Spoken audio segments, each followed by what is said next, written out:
is Carl Dalrymple, and I am presenting Assessment 3 of Game Design Principles. So, the game I crafted was going to be a maze puzzle with player versus player aspects, and because the engine was through Unreal Editor for Fortnite, it also included some shooter just for a mix in to allow more complexity within the game. For the goal, as you can see at the very bottom in the middle, you'll have one player try to reach to the other side of the maze, trying to complete it before the opposing team or player is able to find them.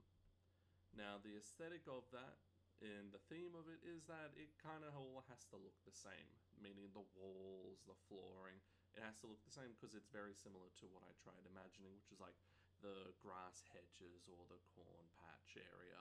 As you're trying to make your way through, getting a little bit confused, there's not really anything to allow them like to see where they have to go. And for my mood board, of course, there's going to be Fortnite within there. I wanted the idea of Predator to be part of the game where the other person that is trying to quote unquote hunt you down before you complete the maze will have weapons, they'll have a little bit more of an advantage against the actual player, so that there's a little bit more tense within there. And then my original sketches, it's very simple because mazes are originally you find a single pathway of how to get from point A to point B. I ended up changing that a little bit, adding various doorways that would allow a little bit of a faster trek through. But the main premise was you find one area, go from point A to point B, and then add in various fake outs to, or areas that will block it. I also wanted to add a few patterns in there as similar to a few of the mazes that you'll see in real life. And then the challenges along the way.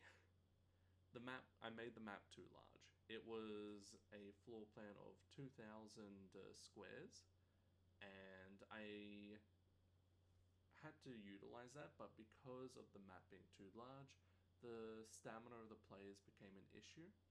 And I found a solution for the stamina.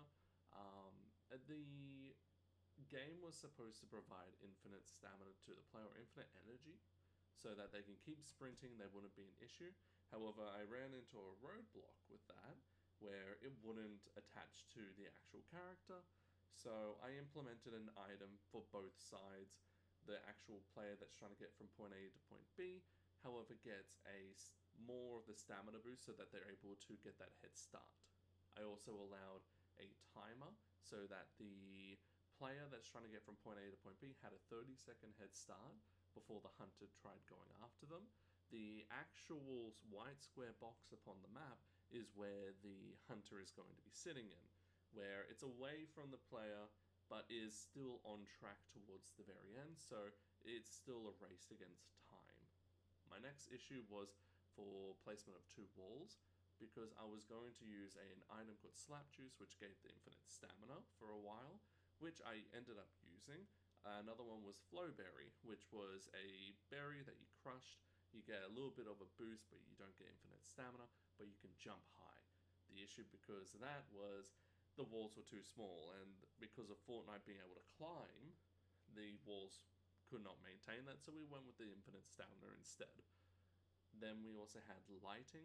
I wanted to put a roof on top of the map to make it a little bit more darker, but because of how large the map was, it was a challenge to think of how to light up the area, so I utilized one of the lighting schemes that I was taught in a workshop, which allowed a change in daylight, which I chose midday, so the entire map has the same color all throughout, with a nice open roofing, similar to like an outdoor maze.